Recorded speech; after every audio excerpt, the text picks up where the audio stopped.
Hi, Fabi. Thanks Hi, for Peter. joining this interview with Chess.com, where we're going to focus on the match, the upcoming match between Magnus and Jan. But of course, we're also going to talk about your match with Magnus from 3 years ago. You are the closest person to for anyone to describe what it's like, of course, to playing a match like that. I'll um, I'll first ask you some general questions, then maybe a few more a bit specific ones to the one you played in London with Magnus, and then going back, zooming out a little bit again, and yeah, maybe looking forward to the new World Championship that will be played this year. So I wanted to start actually where it kind of started for you, and that is you won the candidates tournament, and I was just wondering when can you set the scene from there? Like, what is it like? For example, you win, you wake up the next morning, and there must be a moment where you're like, okay, I'm gonna I'm gonna play a world championship match. How does that feel? Yeah, well, the candidates really starts months before the actual games begin. Yeah, There is a long qualification process, which is extremely difficult, and I don't think anyone is exempt from the difficulty. Everyone has to struggle to qualify, and there's also a great deal of preparation that comes in after you've qualified. It's not quite at the level of a world championship match, but it's almost there in terms of the level of preparation, the level of tension, the amount at stake it's pretty much the only thing that can be almost compared to a world championship match.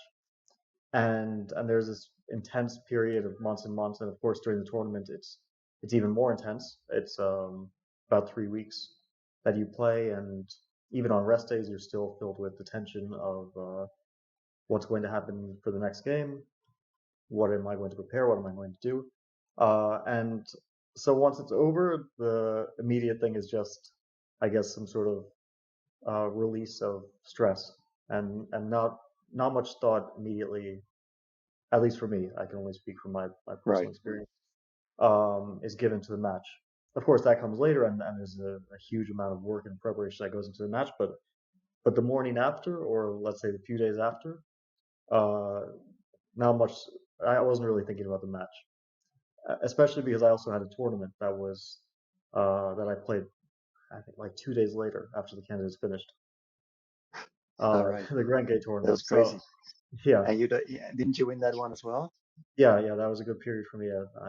Right. I carried over with, like, I guess, the euphoria, or the momentum that I had from the candidates, and I played very well there.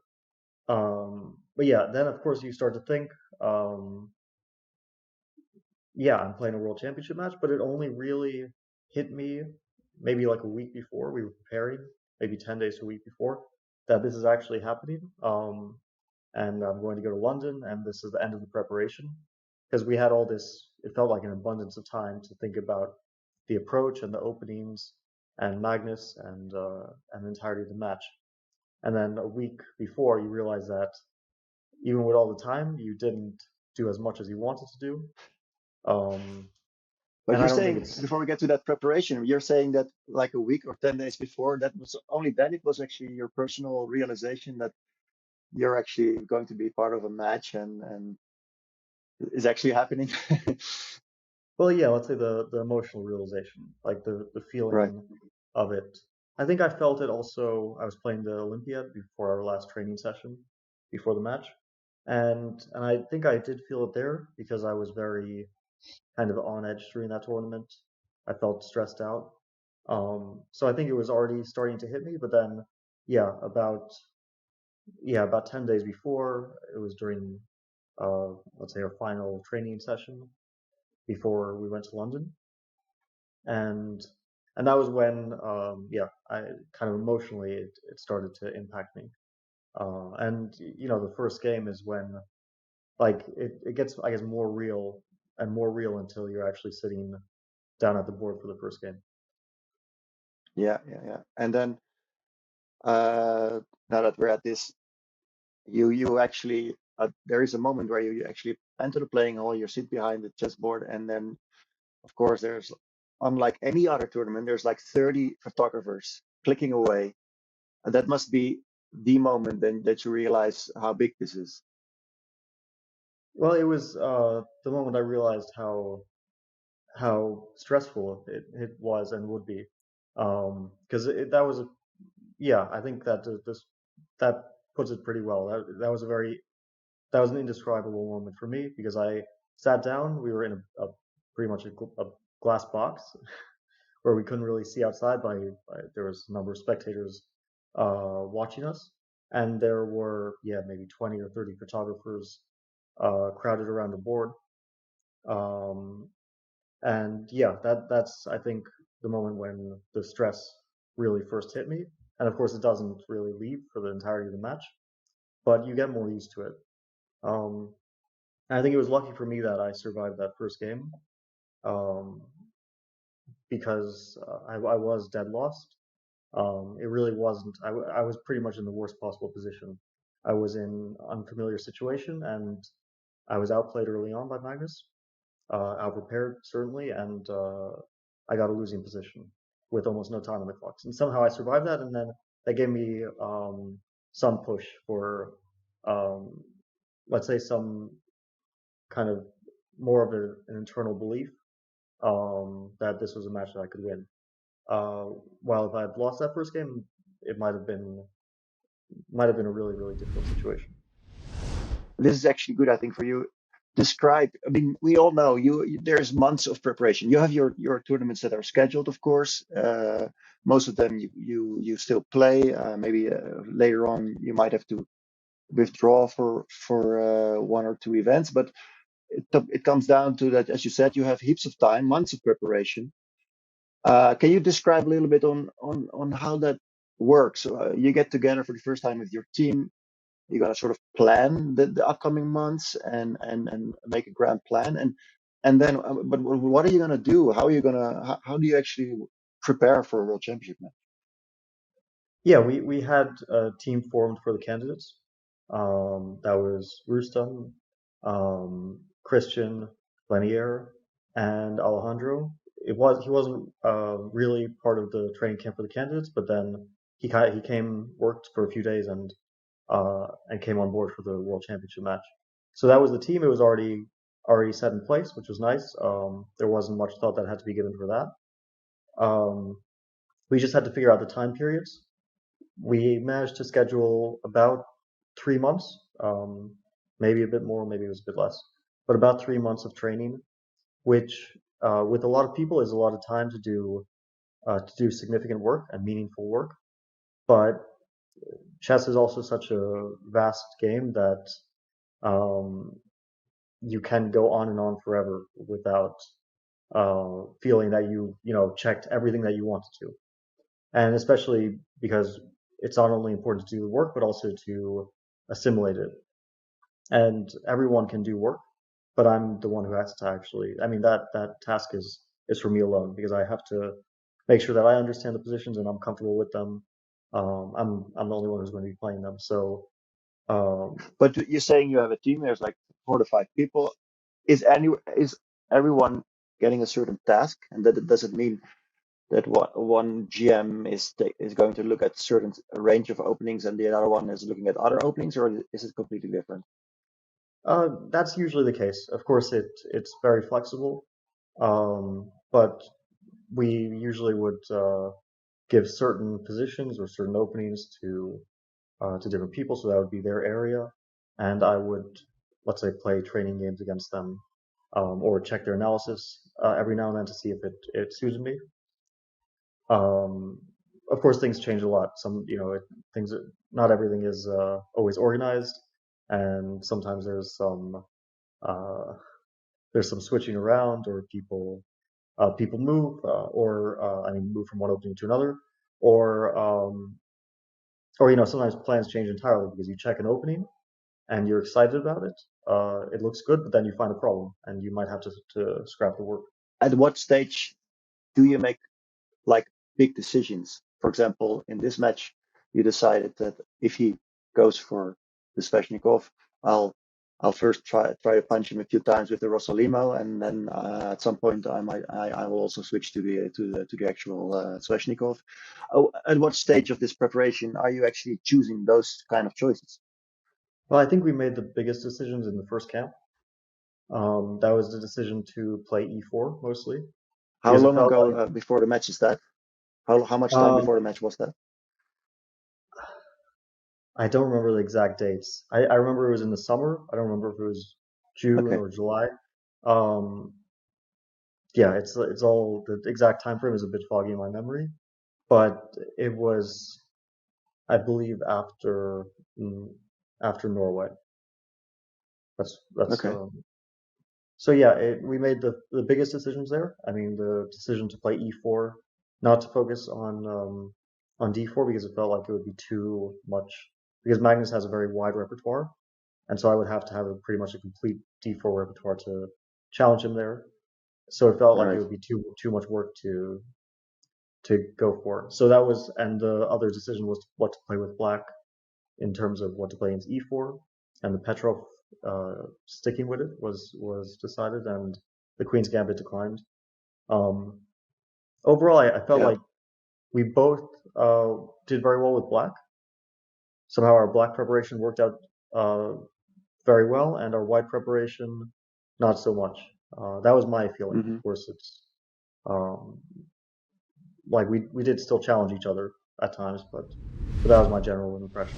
Are you actually looking at everything? I mean, you of course you focus on the main openings that Magnus always plays, but of course there's always an option that he will play something that he has never played before. It could even be the Aljechin or the French, yeah, the French that he doesn't play too often. To what extent are you actually also checking your lines in all the other openings? Yeah, we no, that was something I assumed that he could very easily jump because at the time he was playing the Marshall mainly, so a lot of the effort and work was put into the Marshall. Um, but I think there was this general assumption that it's at least a 50% chance that he's playing another opening. And one of, like, let's say the big ones are the Marshall, the Berlin. Let's say these are the safety nets, the places where someone can prepare and feel very comfortable with their preparation. Um, and the Najdorf. And the Sveshnikov was not quite as on our radar as other openings, so that's why the Rosalimo uh, was our main choice. We didn't actually get to work on this 95 Sveshnikov until during the match. That was all on the spot. The Rosalimo was where I felt most comfortable, and I thought that's where I'll challenge him in case he goes here. But the preparation just wasn't good. We hadn't put enough time into it or enough care, and it really, like, it didn't work out too well. The Swashing with 95 worked out far better. There I posed significant problems for him, but that was all the work that my team. I wasn't even mostly involved, but my team was doing during the match, and I was checking it and trying to remember, desperately trying to remember and figure out the positions. But that Yes, was that I'm was gonna pretty get much back all to on him. that. I'm going to get back to the memory game also later on. But um, as you're saying, you even if there's 3 to 5 months, you cannot prepare for everything. It's just the chess game is too big. It's just too much. But still, if you look back at the preparation period, is there anything you would do differently now after you have played the match and you know what everything that happened? And is there anything you would have changed if you could in preparation wise? Yeah, in terms of approach, I think we did things pretty well, especially considering um, it was my first time preparing for this level of event. Rustam had experience. He had prepared world championship matches before with Vichy. He had worked for years and years with Vichy, so he knew the terrain well. But for the rest of us, this was completely new terrain.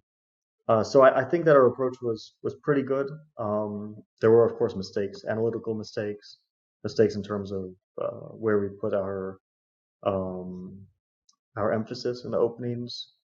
Um, but I think I was like besides the opening work, which is of course a very big part of it, I think I was in very good chess shape that year.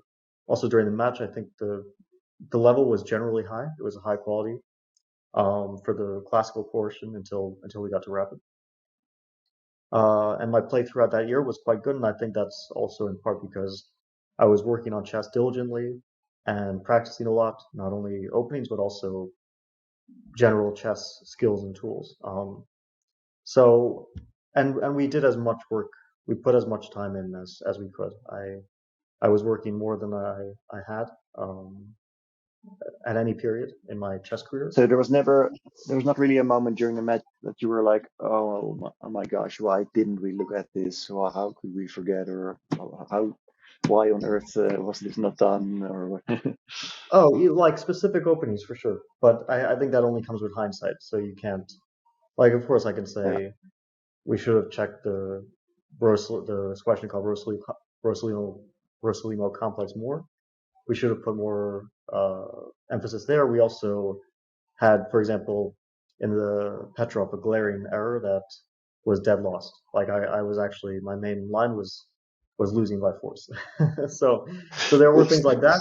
And But when did you notice that? well, the thing is, like it was one point where we just needed to be a bit more diligent with computer. The computer was um, the thing is But like you actually discovered this during the match or during the prep? it was discovered after I was preparing for a After the level match. in a game and checked Oh the wow. line, and I was like, oh, by the way, there's this move here, and not like I'm not exaggerating when I say lost. The position was Oh wow. actually forced mate more or less. It was, So I guess, it's comparable. theoretically it's possible you could have lost the game in the match like that. It it was possible. It's a very narrow point. He would have to stumble Right. on it, but it was kind of comparable to Kramnik's mistake in preparation against Leko in The 2004 Marshall. in Brissago. The Yeah, Marshall, the yeah, Marshall. yeah. So yeah, these things happen.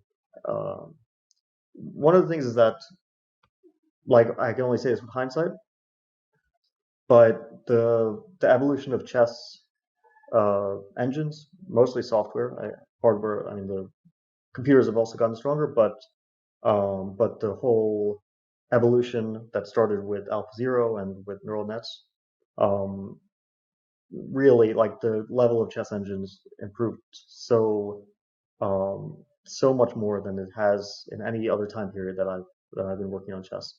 So now that mistake would never happen.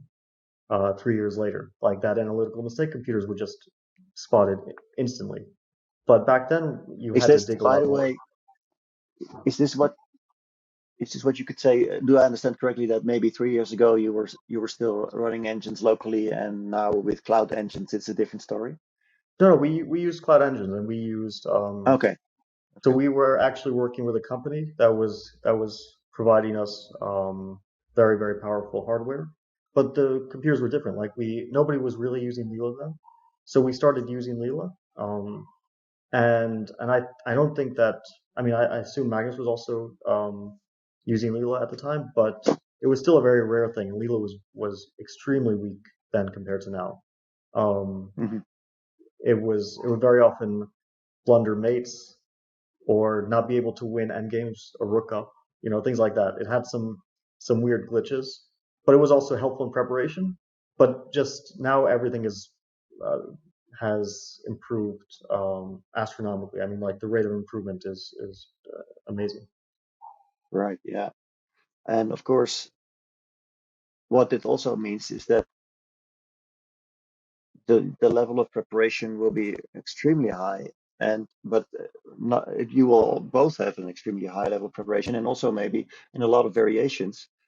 Uh, I guess that you can say that for top level chess these days in general, that uh, all of you have also maybe a very similar analysis prepared in a lot of lines, because you're going to reach the same conclusions if you're using the same strong engines, I guess. And you, of course, you have to use your own human touch and your style and your preference actually making the moves that you like to make on the board. But as I see it, is there's going to be a huge amount of information, number of moves both of you will be producing. So my other question about this is, how on earth are you going to remember all that? How do you memorize all those lines for tournament games and for World Championship matches? What do you do to get all this information in your head and use it? Yeah, the memorization thing is a big question.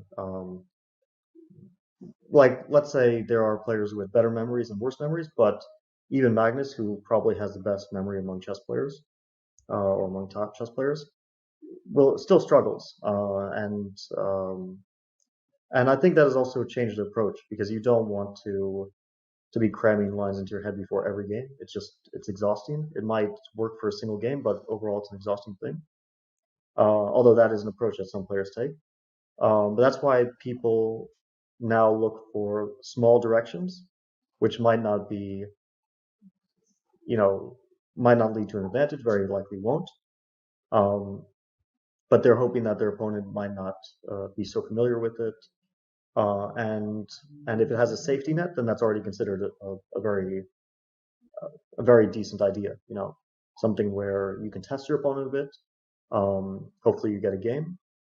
If you don't, And the then safety net, it means that there's always a possibility that you draw the game, or yeah, that you don't take excessive risks, that you always have the situation under control, at least. And I think most players are adopting this, especially in the age of online rapid chess and, well, rapid chess in general, where, um, if you have a try, something which will put some pressure on your opponent and exclude the possibility of you losing, you might win one every 3 games, and this is already a great success. So it's a much more practical approach now. But for a world championship match, I guess players are still going to go for some sort of complete preparation, where they try right. to have everything figured out with black, at least, so that they try not to experience any surprises with black, and with white try to put pressure here and there, and you don't have to win all the games. You just have to win one. That's enough to put you in the lead. So the idea isn't to wipe your opponent off the board. The idea is just to maximize your equity, let's say. Right, but and more from the practical sense, is there a certain way you use to actually study your lines? I mean, is there like these days a lot of people talk about repeated repetition, language learning, for example. There are all kinds of memory tricks to have hooks. Certain lines or moves need to be. Uh, you have to have a connotation, maybe certain, maybe older games, or there's all kinds of ways in which you can actually memorize things. Is there something you would do, or is there something that that top level grandmasters are using to memorize things? I don't know about everyone. I think that for me, and probably this is similar for a lot of players, uh, positions that you see over the board and that you play with, and not just scroll through lines on a computer, those stick in your head the best and for the longest period of time. If you just want to cram before a game, then just going through all the moves on a computer before a game will probably suffice, but it also, from my experience, exits your memory very quickly. So 3 days later, you might not remember a thing of what you have seen. Um, a lot of players have repertoires where they constantly revisit the same openings and lines and see the same positions. You know, uh, let's say 10 times during a tournament. They've seen the same positions hundreds of times, so of course that really sticks in your memory at some point.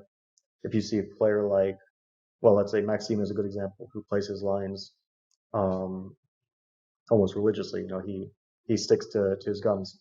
Um, he's seen the same position so many times that it will stick in his memory. But still, you make mistakes. I mean, memory isn't perfect. It can fade, and we're only human, so there's always bound to be some mistakes.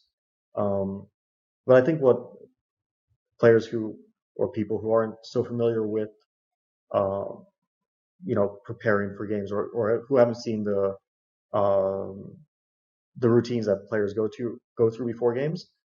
They assume that's all memorization, but very often at the board, it's a lot of trying to calculate lines to kind of jog your memory, trying to work through all the details. So a lot of times, like I see a position at the board and I know that I've seen this before, but I don't remember the details. So I'm calculating and trying to work through everything to regain that familiarity. And it comes back once you start thinking and calculating. Um, but it's not just, players repeating moves that they analyzed beforehand without any thought. It's very often thinking about why are we making these moves and what happens at this, what happens at that. One of the things is that you can't analyze everything. It's too much of a jungle. So very often at the board you might come across a move which is sensible. It looks sensible, but you know that it wasn't something that was in the notes or the computer showed, and then you try to figure out, based on your knowledge, that this move might not be so good. Try to figure out why. So there's a lot of things like that. Moving away from preparation and openings a little bit, and more about the actual part of playing games in the World Championship. An important question, I think, is what for you is the most challenging part of playing a World Championship match? Well, everything is challenging. Uh, One of the things is that this is to some extent true in most tournaments, that it's nonstop chess, that you go from thinking about the game to playing the game to thinking about the next game. Uh, but in the World Championship, it's far more intense because you can't really afford to make a mistake or let your guard down. So that builds up with pressure. It really, I mean, at some point it takes its toll. It's not only a mental toll but also a physical toll. Um, so yeah, in general, the pressure probably and the stress of the match is the most difficult part. I mean, the fact that you're playing, a player like Magnus, one of the greatest players in the history of chess, and you know that he won't make a single moment of any game easy for you. So you'll always have to work for everything, whether it's if you're trying to win a game or if you're trying to defend a worse position. You know that every moment will be difficult. So it's overall a very challenging thing. Is that, by the way, uh, kind of unique for Magnus? Is he the only player uh, you face or you have faced, as you say, that makes every single moment in a game difficult? Well, I mean, he's the player who's, uh, I mean, overall the strongest, the most accurate, and the most consistent. He also puts pressure on you in a way that some players sometimes let up on the pressure, while Magnus usually doesn't ever let up. He almost always keeps it up, whether it's in terms of defense, because sometimes he'll get a bad position, but he's a very good defender, and also in terms of um, like there's a moment in games when it feels like it's heading towards a draw, and a lot of players just sort of coast. Um, and once you've played a lot with Magnus, you understand that he never coasts. So if you make a slight inaccuracy, it can turn into a slightly unpleasant position, and sometimes that can snowball into turning a game that feels like it's about to be a draw into a game that you might lose. Um, that was actually one of the things I was proud of in the match. That in those, like, let's say 6 hour moments in the game, I was actually I think playing better than him in those long end games that we played, and we played quite a number of them. That was actually one of my strengths during the match. It was still only a minor strength because we did end up drawing all the games, but it was at least something that I was looking out for, not to relax at any moment. But there, like, if you take any top player or most top players, they always put pressure on you. They always make life difficult for you. Like when I'm playing like Shakriar or Levon, I understand that this is going to be a really tough game, and I'm going to have to solve a lot of problems. But I also know that they can make extremely serious mistakes at any moment, and Magnus he can make those mistakes, but he's a bit less likely to. So that's sort of the feeling I get. One of those examples of long games where you were doing well. Well, at least you held on. Was that first game? You already described it. You actually held a very difficult lost end game apparently. Um, did that? Yeah, you said this was actually perhaps one of the key moments of the whole match. Maybe it could have gone very differently. So that brings me to the question: how big does psychology play a role in a world championship, and is it an even bigger role than in other tournaments? Uh, I I don't know if it's bigger than in other tournaments. The only thing is that in other tournaments, if you don't get first place, you don't beat yourself up over it. So it's really that the stakes are higher. But if we started to analyze why every player didn't win, Norway Chess or Sinfield Cup or Tata Steel, then we'd understand that a lot of it is definitely due to psychology. A lot of players just lose interest in a tournament when it's not going their way, or um, are not defending tenaciously enough when they're getting bad positions. Like for sure, these things factor in into every chess game, into every tournament, probably at almost every level, not just at the top level. It's just that when it's a world championship match and suddenly we're analyzing both players um, in terms of their psychological approach and preparation approach and every aspect of how they're going into the game. But we don't put that same, uh, we don't give the same spotlight to the 10 players that are playing, um, Mhm. yeah, let's say the Sinfield Cup.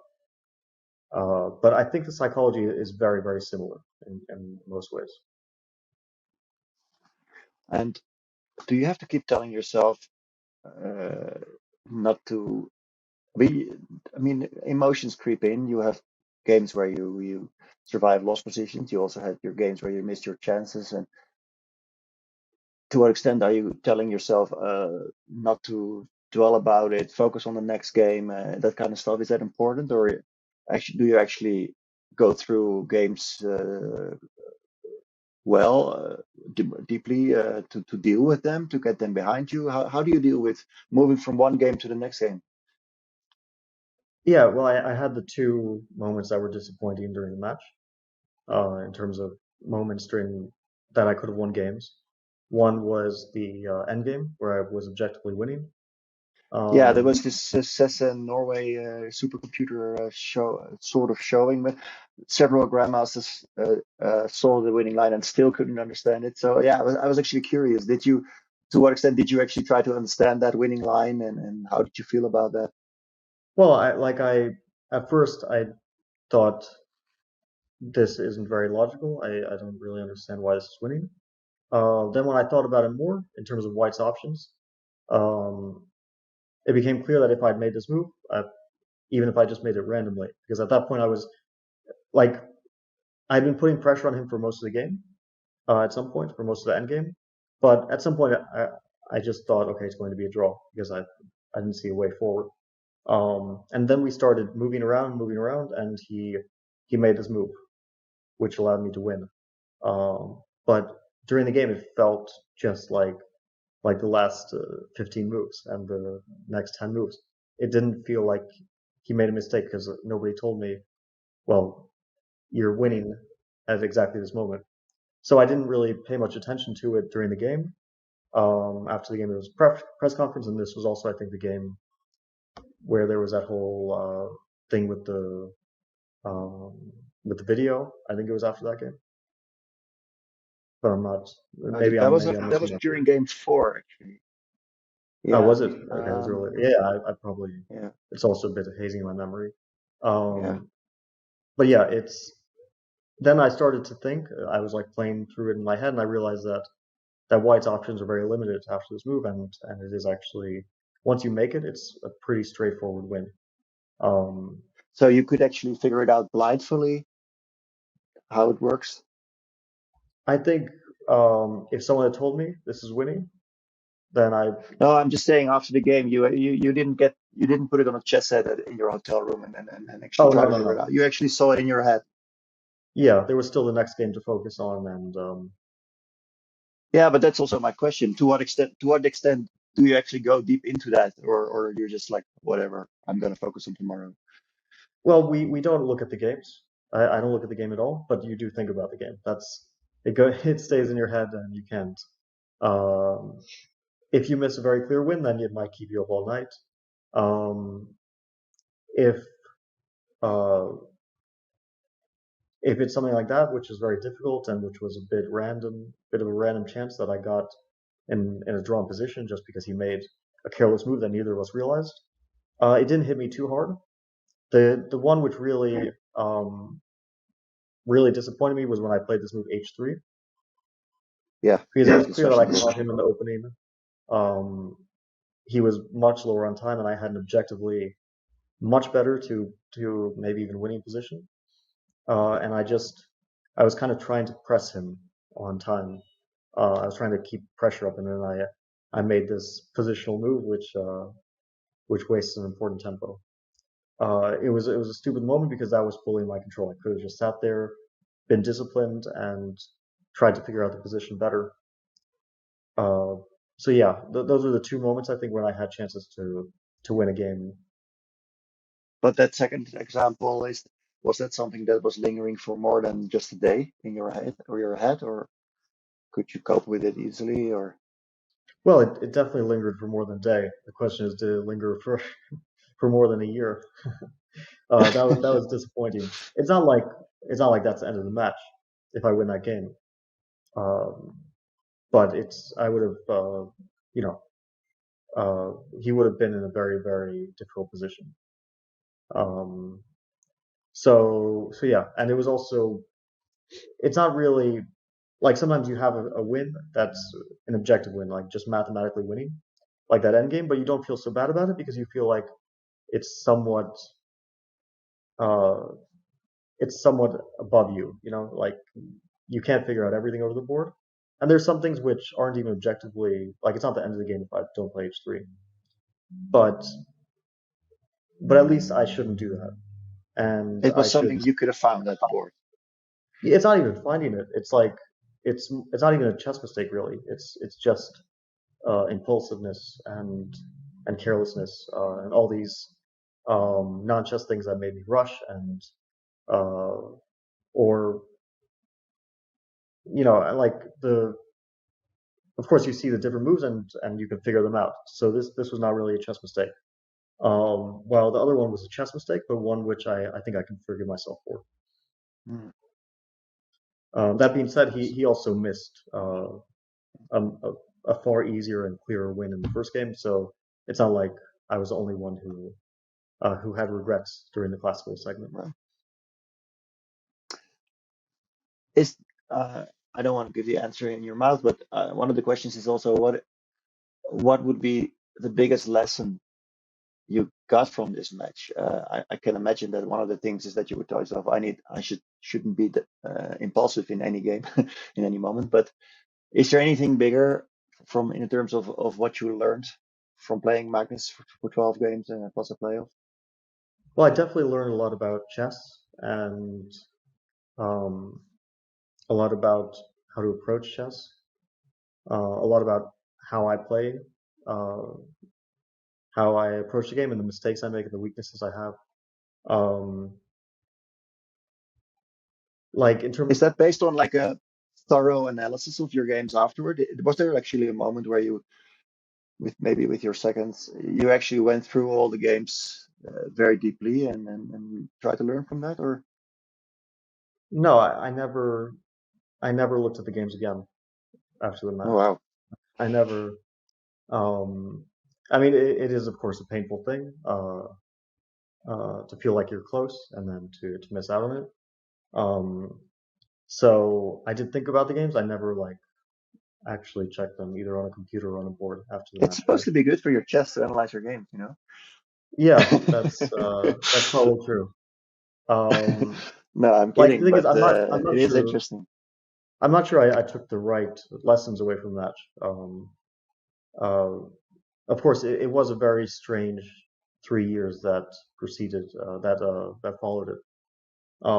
True, yeah. No, but it does make me wonder because you said you learned so much. So it's kind of curious that yeah, how did you get all those insights? Just purely from playing the games and all the memories you have from the moves that he played, or how did it work in your case then?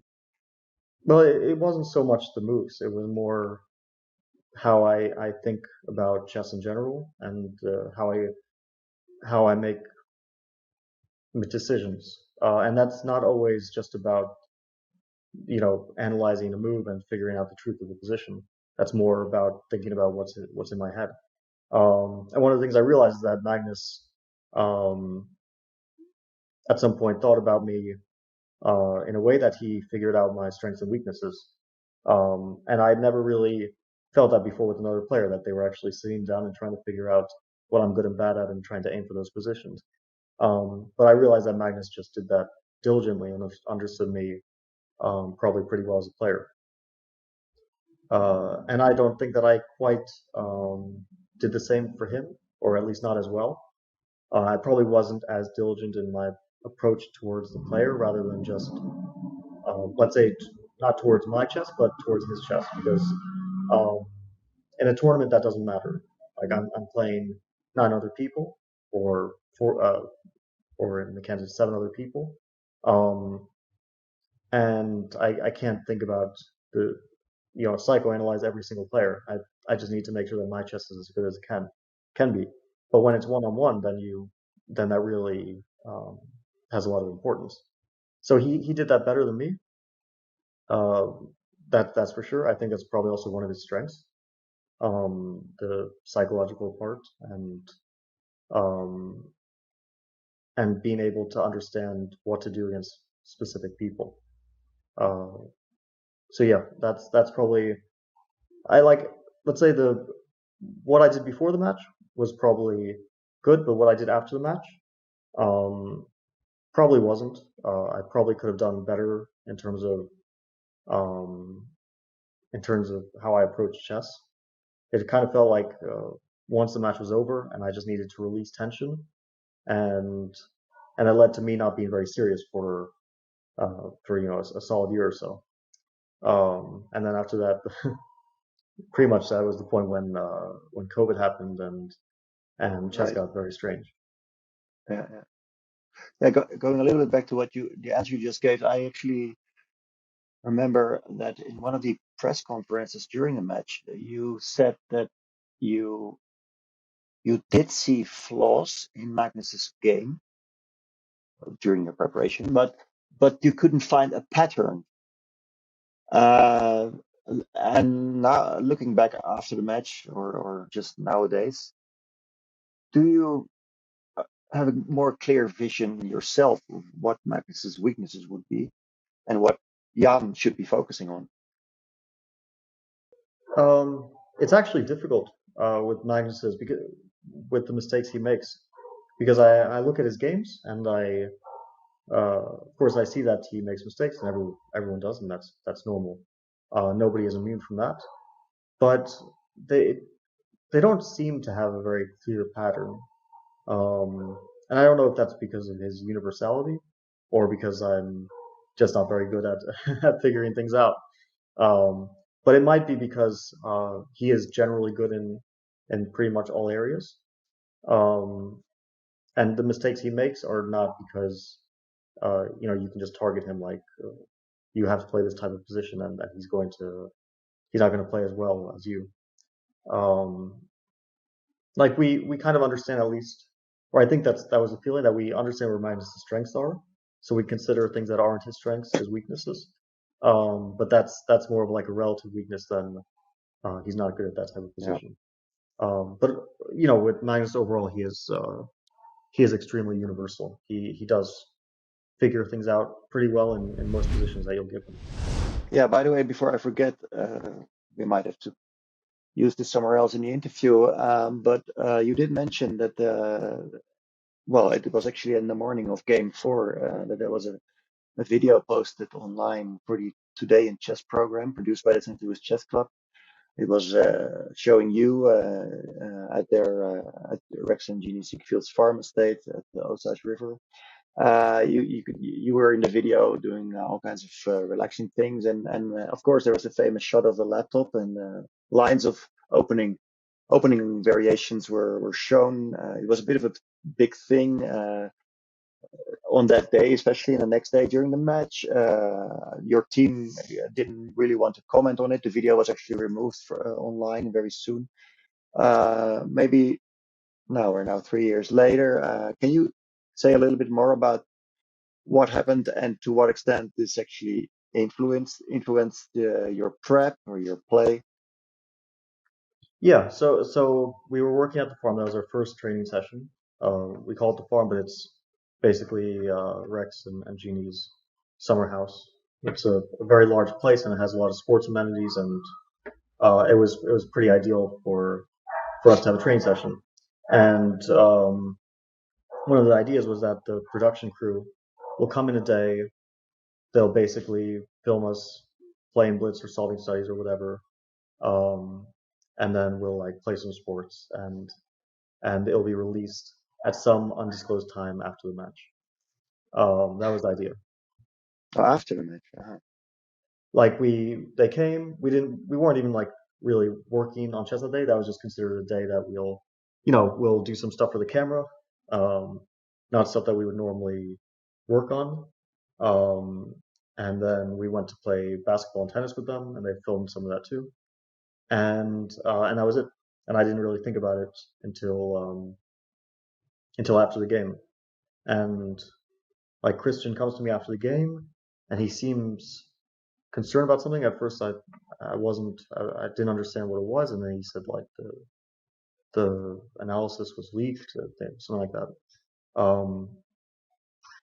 And yeah, what he what they said was that they had known the entire day, um, but they didn't want to tell me before the game, so they just waited until after the game, and they told me then so that I wouldn't seem completely oblivious during the press conference when it inevitably came up. And basically, I just said, some I won't comment, some stuff like that. I don't even remember clearly what I said. Um, but that was pretty much it. It didn't actually affect my preparation. Like the decision was made because there was this file that basically said that said knight f6, like 97 knight f6 in the Petrov. So it's very clear what the file name means, what line it's saying. Um, but it doesn't mean that I'm going to play this line. It just means that at some point I check this, you know, in the past, year at some, like it didn't give an enormous amount of information, I felt.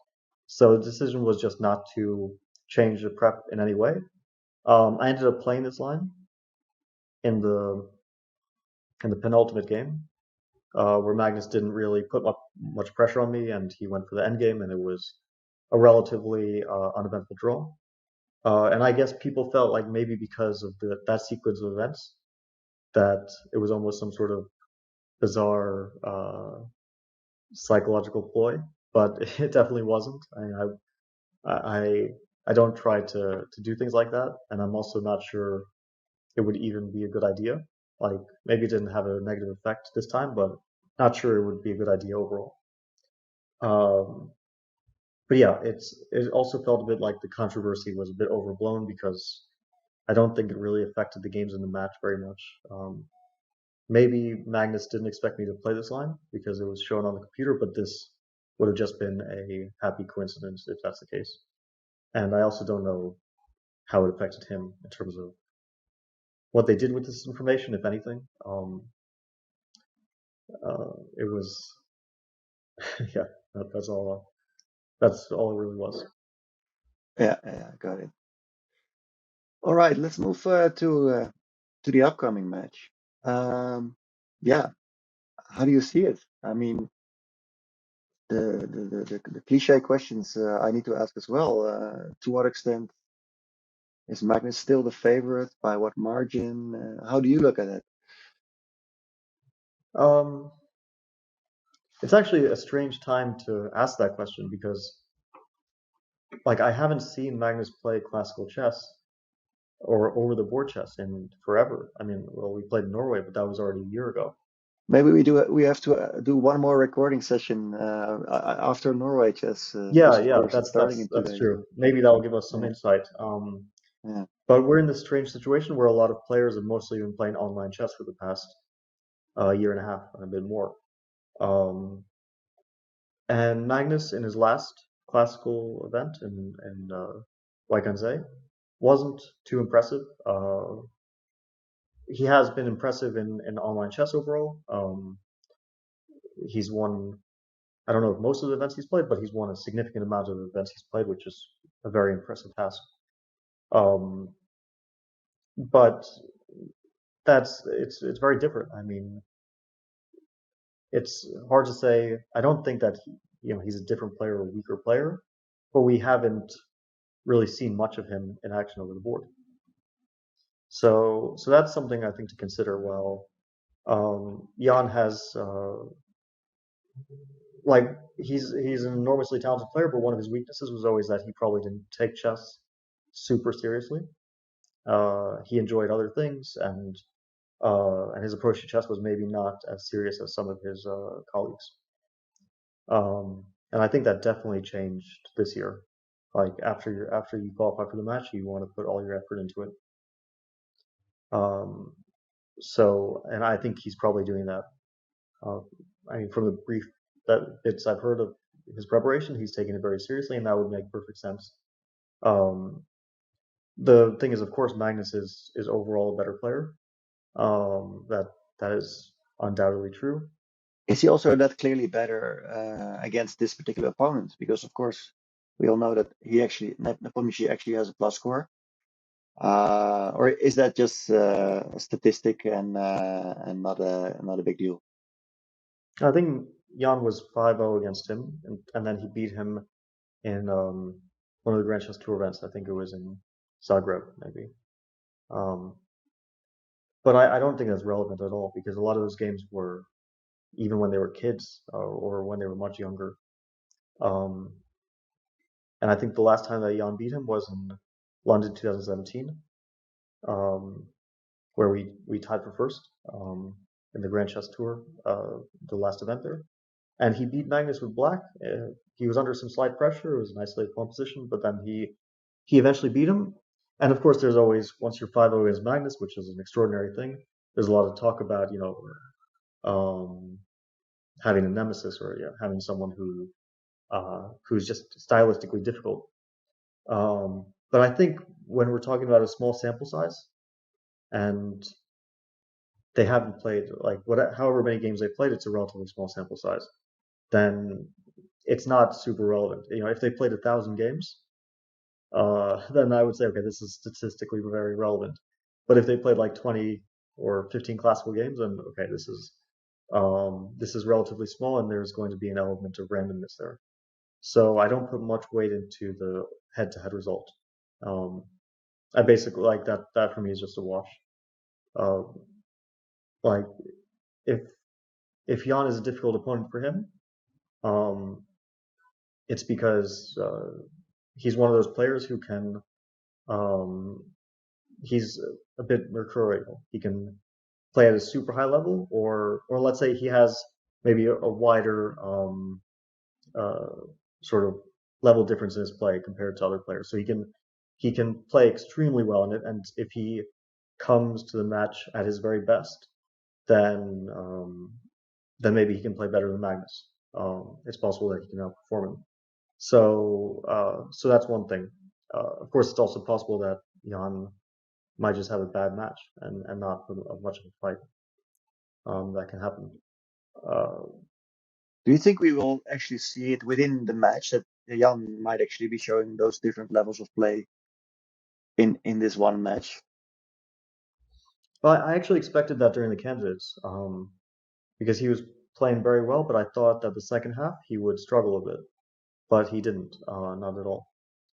So it felt like he gained some stability to his play, which he had lacked in the past. Because I remembered when very often he would be having a great tournament and then things would fall apart. That happened at several events in 2019. Like in Zagreb, he was +3 and he ended up 50%, and Sinkfield Cup as well. And he had some games that were like he would go from amazing games to just like he loses to Maxime because of a blunder on like pretty much move 10 without even spending a single moment on the clock. So he I think he solved those issues which were plaguing him. The sort of wild swings. He's probably still a bit of a streaky player, but I don't think that he's going to come uh, and lose a game because he's rushing, or that seems to be an issue in the past for him. No, he was very impressive in Paris in the rapid event. He felt like the rapid blitz event. It felt like he's just overall confident and full of ideas, and that's probably a result also of him working a lot. Like that's usually when someone's working a lot and uh, and sort of into chess like on a daily level, then you feel that in their play. So that's what I felt when he was playing in Paris, which is a very good sign for him, of course. He still every now and then plays, as you mentioned, games where he just doesn't think that much. He's playing his moves really fast and has a lot of time on the clock by the time the game ends. Do you think it can make a difference that he might actually be able to pressure Magnus on the clock? Hmm, I don't think so. I don't feel like that's his strength actually, because he he does have these amazing games sometimes where he beats a top player without spending a single moment on the clock, and this is an amazing achievement. Um, but I don't see that ever happening to Magnus, that he's going to beat him without putting the effort in, and I think it's more likely to backfire if he tries something like that. Uh, and when he played in during the candidates, he kept up a good pace. Like he wasn't really getting to serious time pressure. That's obviously not a problem for him. Uh, but he wasn't rushing. He wasn't ending games, with an hour on his clock. He was playing at a healthy pace, which is a good thing. And I think that's probably the approach he's going to take during the match. Mm. Yeah, and as you mentioned yourself, uh, part of his good score against Magnus might also have to do with his style of play. Uh, do you think that is actually something that Magnus is sort of struggling with, the way Jan plays? And if so, can you sort of describe what makes Jan's style? What is his style, and why is it different from other top players? Uh, well, it's not so different, I would say. I mean, like the differences between top players are going to be in the details. But let's say Jan has uh, an aggressive, intuitive style. So he has a good feeling for chess, especially when he plays with initiative, and he likes to put pressure on his opponents. And he's an excellent calculator, so that fits in well with that. But that's also, I think, a typical style that you'll find with other people. I mean, of course, there's always going to be differences in how players approach games and different moves and different types of positions. But that's also how I would describe, for example, um, how Levon plays in some way, like that sort of um, good positional feeling for especially for the initiative, or how Topal plays. That was always one of his strengths. Um, but yeah, it's like that doesn't say so much about Jan the player. Let's say just saying that he's an aggressive positional player. Um, he's also one player that I haven't had as much experience as against others. Maybe because he only reached the, let's say, the pinnacle of chess in the last um, few years. Like I remember he won. We were tied for first in London in 2017 in the tournament where he beat Magnus. Uh, and he had an excellent tournament, and so did I. It was one of my best events. And but his rating at the time was only 2730. So he felt like an underdog coming into the event, and then he had a great result. And now, of course, he doesn't. I mean, he's not an underdog at all. He's for sure one of the best players in the world. But it's more of a recent thing. I guess it was because he solved some of the issues that he was having. Some of the, let's say, game breaking issues. He was overall very good, but then he had these moments that were just taking away all his hard work during games. Um, so he solved that, and then he just shot up to 2800, pretty much. So, but in terms of how many games, like I haven't played many games against him, which is how I would get a very good feeling for how a player is by playing them over and over. Right. Well, you have played Magnus many more times, and including a match. I don't know if he did, but what if Jan would hire you or just ask you for a phone call and he wanted your advice? What advice would you give Jan to beat Magnus in this match? Well, I don't know if my advice would be any different than what his coaches are. Like, I feel like he's probably surrounded by good people who know chess and who know how to approach this well. But I don't have like some secret insight into how to beat Magnus. Um, Or maybe the other way around. So what shouldn't he do? well, I mean, he's going to have to take this very seriously and realize that um, like once he gets there, this is going to be he's going to have to endure the enormous pressure and not let up for 1 second for the entirety for the duration of the match, and he can't relax basically at all. Like even if he's up in the match, um, he can't ever get the thought that I'm going to win this until it's actually over, because it's definitely going to be an enormously difficult match for both of them, and it's not going to be the pressure won't let up until the last minute. Um, and then of course a lot of what happens during the match is decided now and over the past few months and over the period until the match. How they get in shape, mental shape, physical shape, chess shape, and how they're able to play as well as they can. And hopefully he feels comfortable with his team as well. I don't know who he's working with, but it's very important to have people around you who you trust and who you enjoy being with. So if he has a good setup, if he's prepared well, then he has a shot. But there's no like secret cure or anything. Like you just have to prepare well and play as well as you can, um, and be ready to endure the pressure and the stress of it. Right, yeah. By the way, maybe related to the earlier discussion about the strong engine preparation and all that, I was also wondering how you see this. How likely is it that we're going to be seeing 14 draws this time? I don't think we'll see all draws.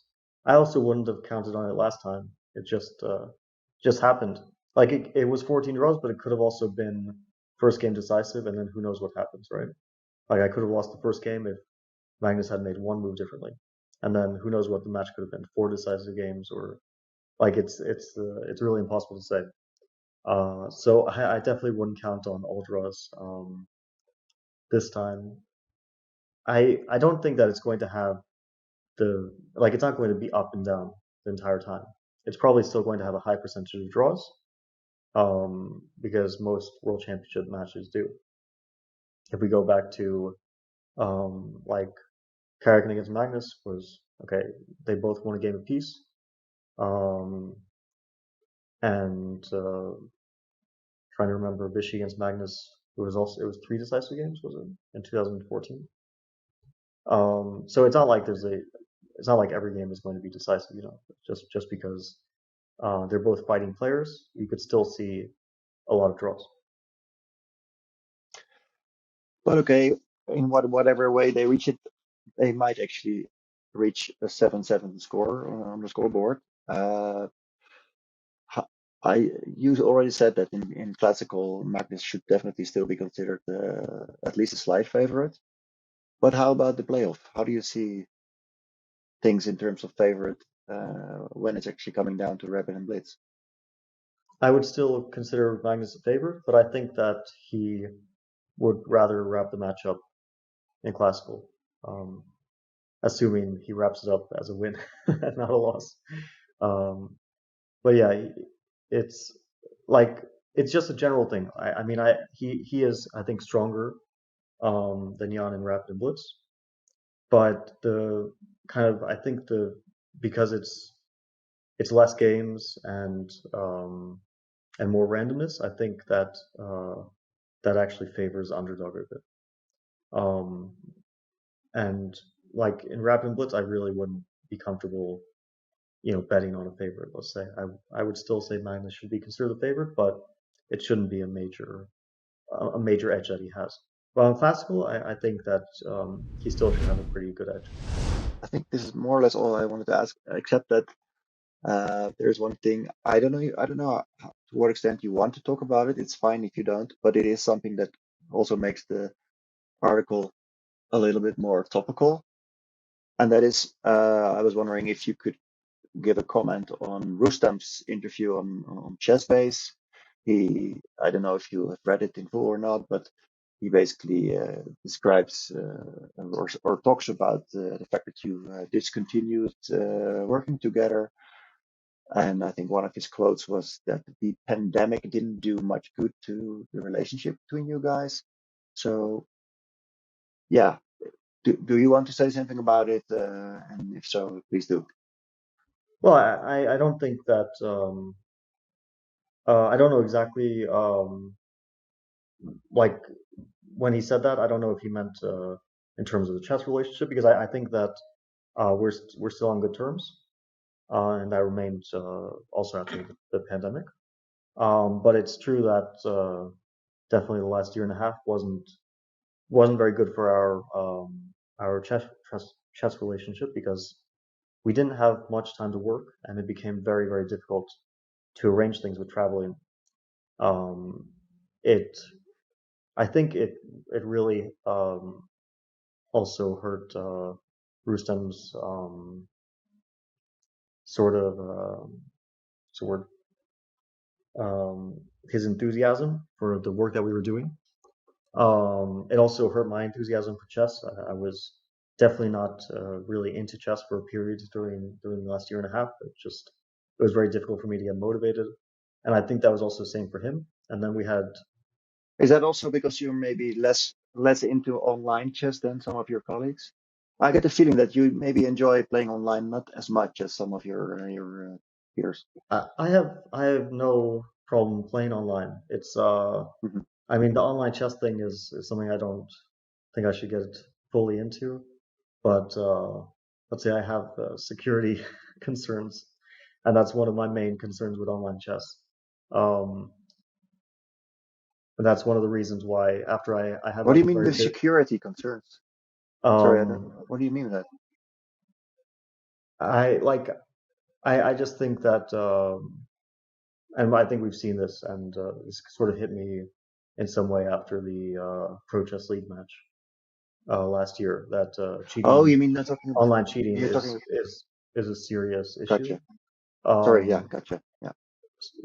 I know that some websites, some platforms are working really hard um, to solve this issue, but it still is an issue, and a lot of players have no problem playing under those under let's say uh, the shadow that it casts. But I played very actively in online chess for most of 2020, and then after that thing with during the Pro Chess League, um, it really like it just made me let's say maybe even overly suspicious, or maybe adequately suspicious.